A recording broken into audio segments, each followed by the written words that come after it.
Well, it's a very good morning and welcome to everybody here from Gloucestershire, UK, the Earth. Call it what you like, really, because we're one of only 6-7 billion people. But you've got to be bearing in mind the fact that we're in the mortgage sector, so it's all happening here, isn't it? And I'm going to give you an update today on a few things that's been going on, but a few updates on some technical stuff for you.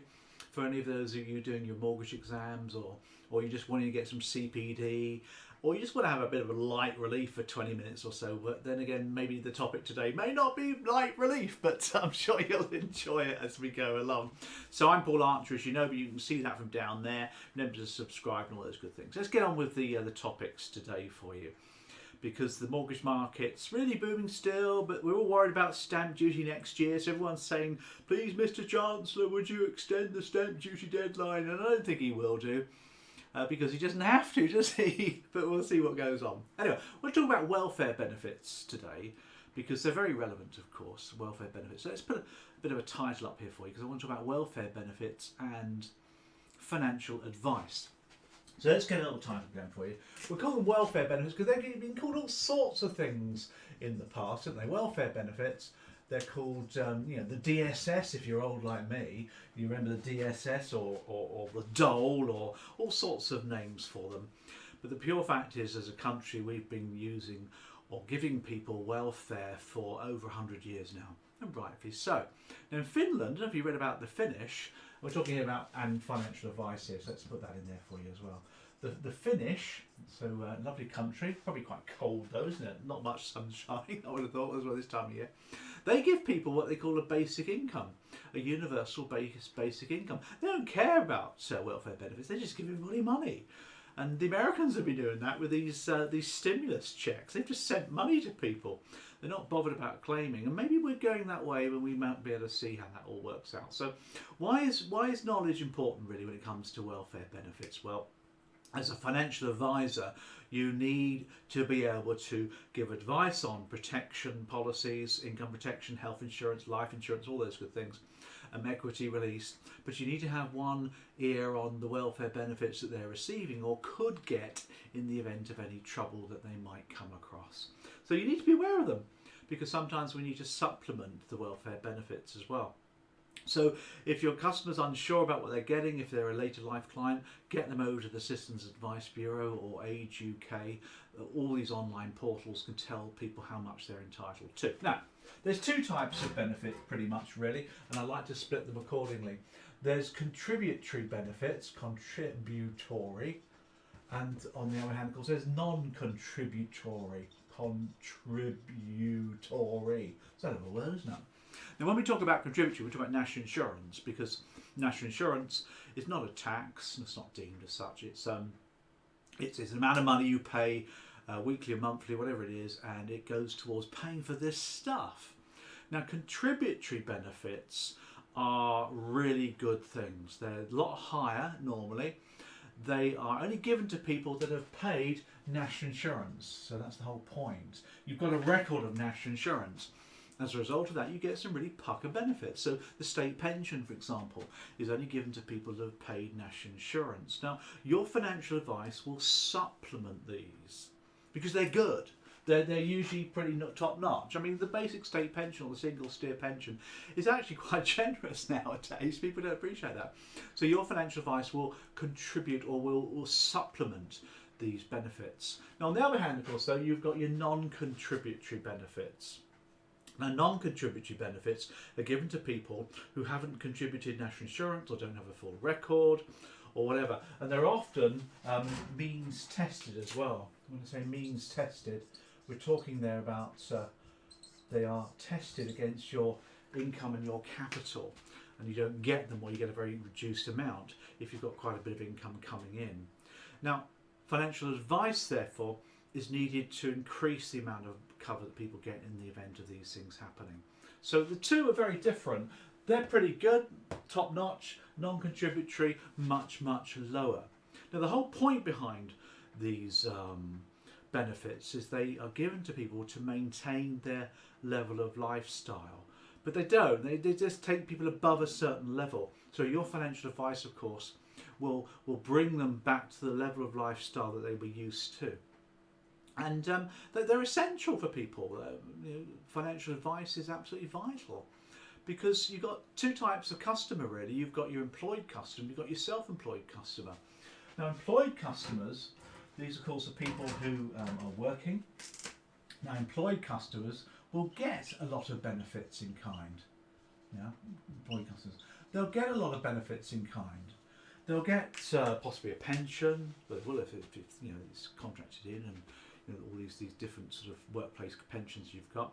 They may get life insurance, they may get health insurance, they may get private medical insurance.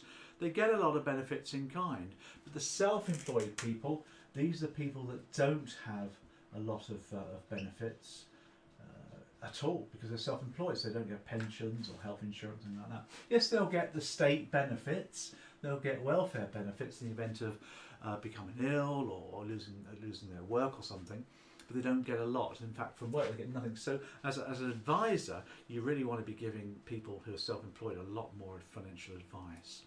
The other thing as well with equity release is you've got to be careful that people are getting the right advice from you, and you pass the better off test, as they call it, of equity release.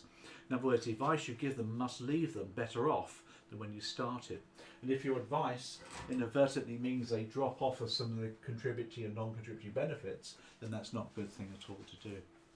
So that's just a quick overview on the welfare benefits. Now, one other topic I want to talk about before we go on to our next area is the welfare benefits being means tested. Now, I've gone over here, I've got the non-contributory benefits and means tested. They generally don't go together, those two. If your benefit is contribution based, then it's generally not means tested, which is a good thing, isn't it, if you think about it. But if your benefit that you're getting from the state is non-contributory, it's going to be means tested. People get really confused by these, so I want to kind of like tidy these things up for you. Now, when we say means tested, we mean that we look at your income and they look at your capital that you've got in the bank. So that's pretty much what they do, and the government, the Department of Work and Pensions, will gauge how much you're going to get, if any at all. There's a number of benefits you need to be comfortable with. The first one is housing benefit. So let's just put these down here, shall we, along here. The first one to talk about is housing benefit. Now, housing benefit is given to people who are renting, so you may not come across these in your financial advice as a mortgage person. But it also talks about council tax support.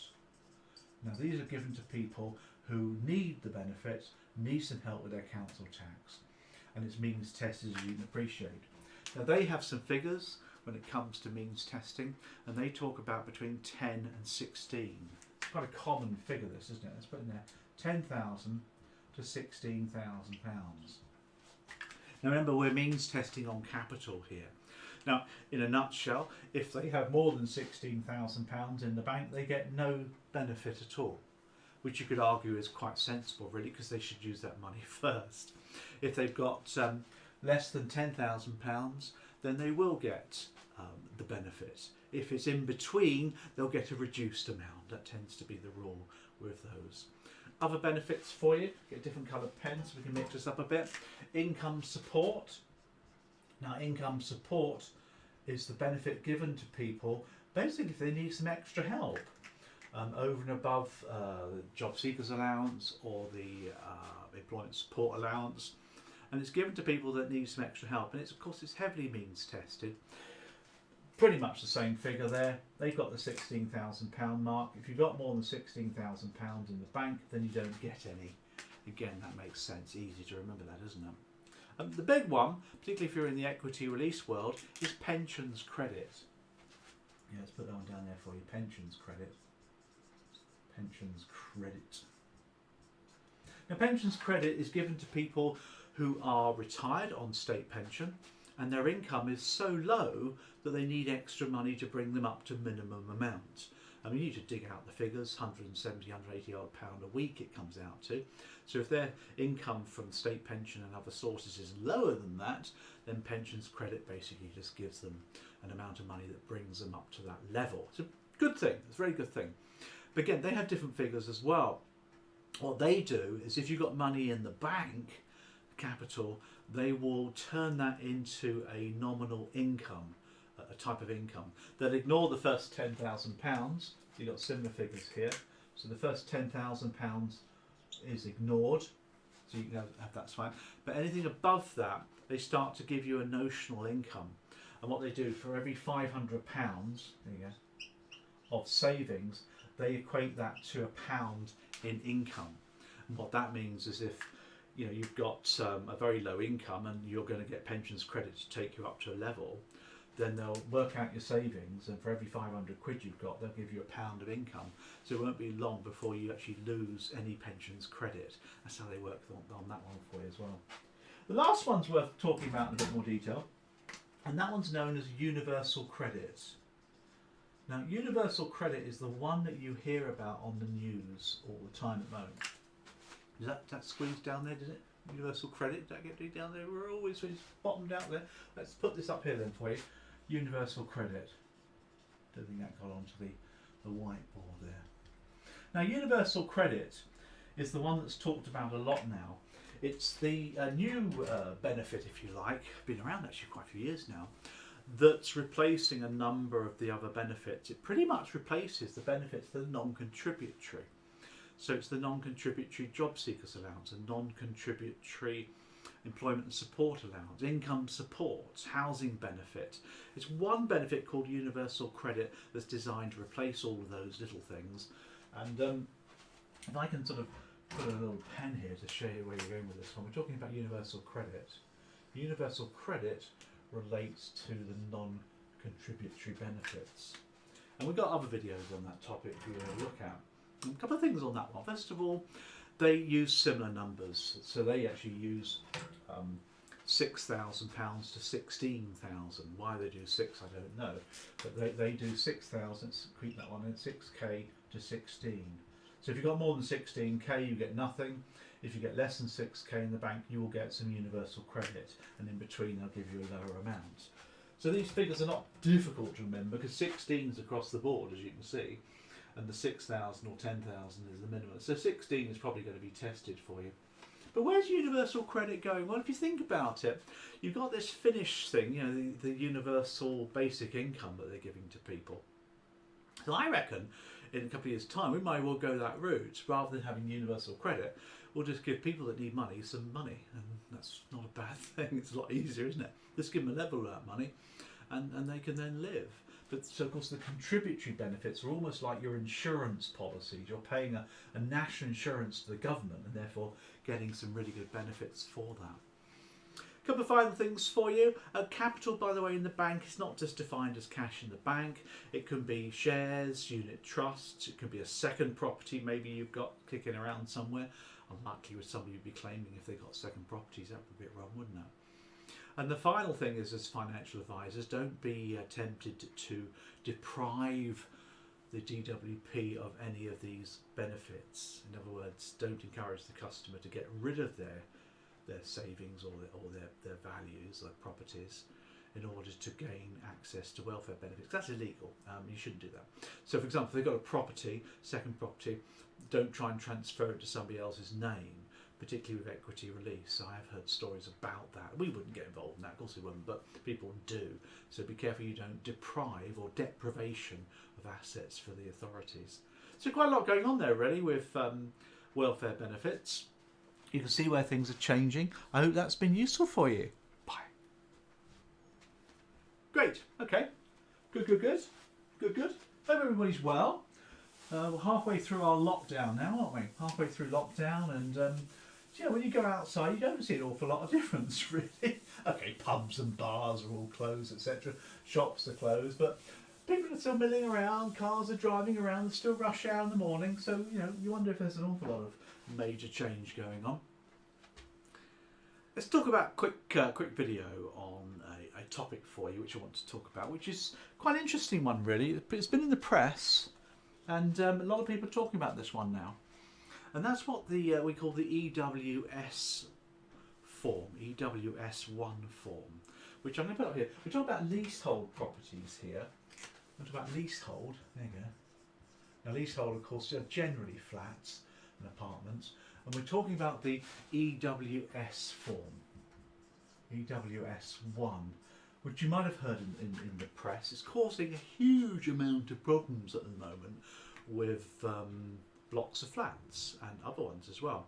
Now it stands for external wall system. External wall system.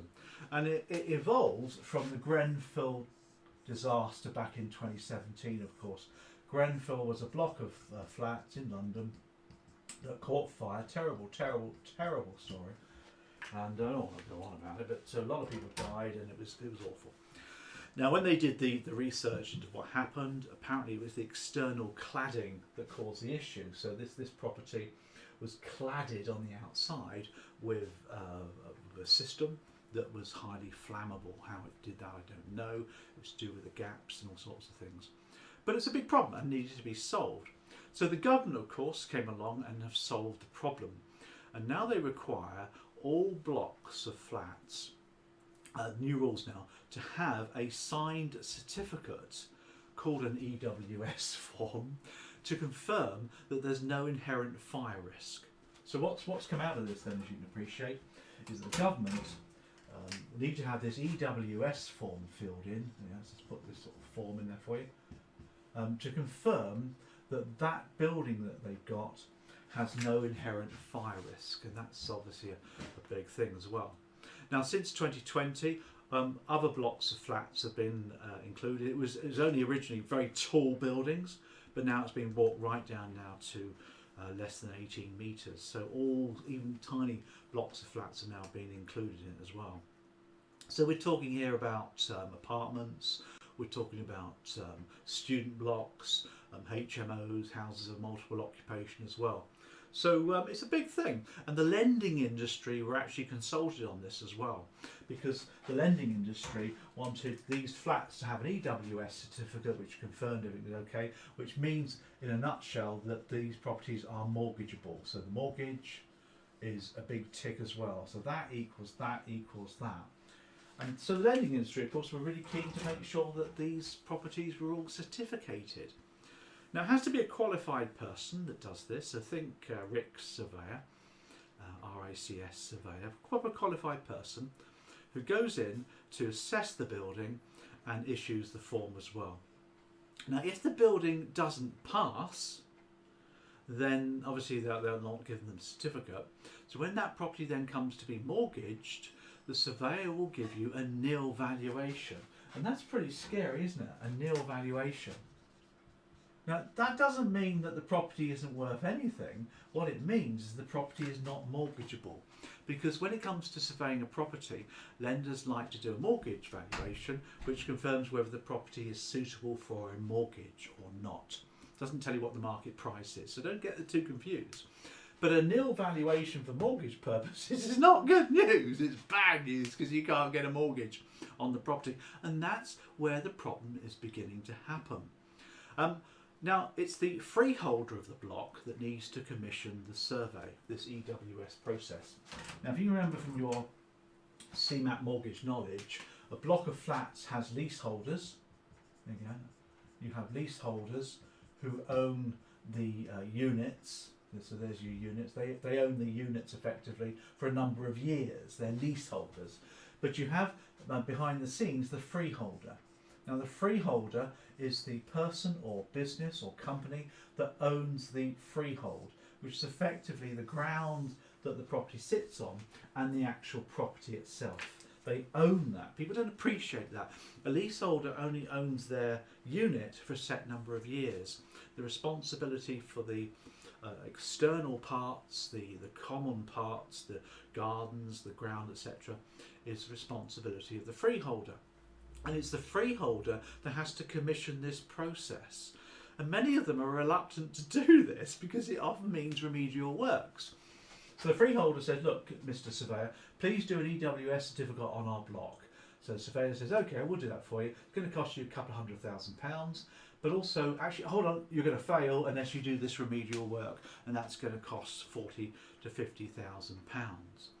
So the freeholder gets a bill. What does the freeholder do when he's got a bill? He passes the bill on to the leaseholders. So all these poor little leaseholders have now got to foot the bill to pay for these remedial works to the property to make them pass a certificate. Not a big problem, because most leaseholders have a maintenance agreement set up as well. Because leaseholders, they pay a ground rent, which you've come across, which is just a peppercorn rent, maybe £50 a year to the freeholder, but they also pay the maintenance charge, the maintenance charge, and that's the big one. And the maintenance charge can be a couple of £100 a month, maybe, depends on the block.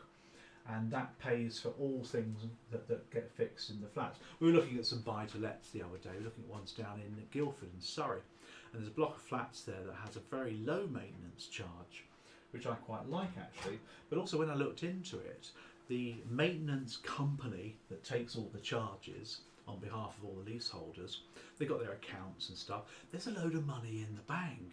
So this particular maintenance company has been collecting maintenance charges from leaseholders every month for a long time, but building up a nice little slush fund. So some of these maintenance accounts have got hundreds of thousands of pounds in them. So when you're buying a leasehold flat, check that out, because big stuff like roof repairs cost a lot of money. Hence, cladding repairs cost money too. So anyway, let's just say that the leaseholders say, okay, well, we'll pay for that. What's in the kitty? Nothing. Okay, right, well, what we want then, we want every leaseholder now to pay £3,000 this year towards the cladding.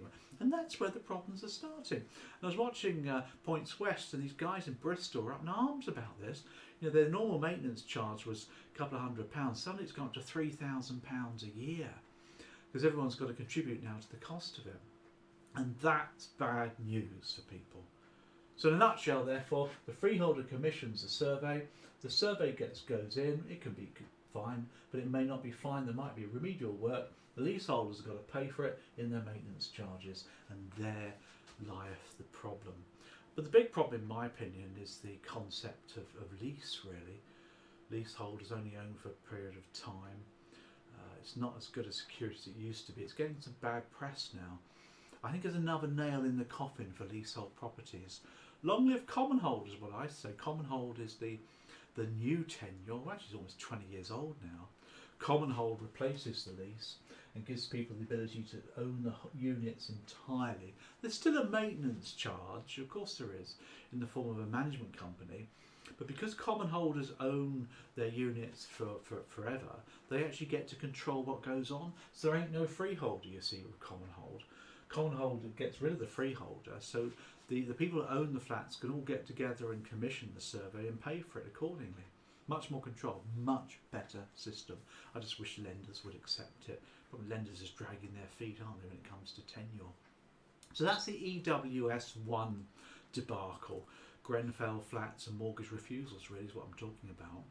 If you hear about it, read about it, you need to be up to date, of course. If your clients are looking to buy flats, they need to know about these things, and you need to know about it anyway. It's all about security of property, isn't it? I hope that's been useful. Bye. Great. Okay. That's been useful for you. Kind of updates for you on technical stuff, particularly on welfare benefits and the EWS1 form. If you're studying for your CMAP, remember you can contact my company. All the details below if you're on YouTube here. If you're on the podcast, make sure you go to archertraining.com. And you can sign up for boot camps and materials. There's a lot of people trying to do their exams at the moment, which is great news all around for the industry. Get some new blood in. That's why I do what I do. I want new people, younger people to come in and start taking over this industry. We're getting too old. Lots of old people in our sector. We need some young blood to come in. So I'm sort of dedicating my time now to teaching and training people to get into this mortgage industry. Remember to subscribe to the YouTube channel, sign up for the podcast, get onto our member database. If you do that, we give you discounts and stuff on things, which is a really cool thing to have. I'm locked down here from Tivoli Studios here in Cheltenham. I hope you're locked down too, or maybe you're out and about, I don't know. We'll see you all again next week.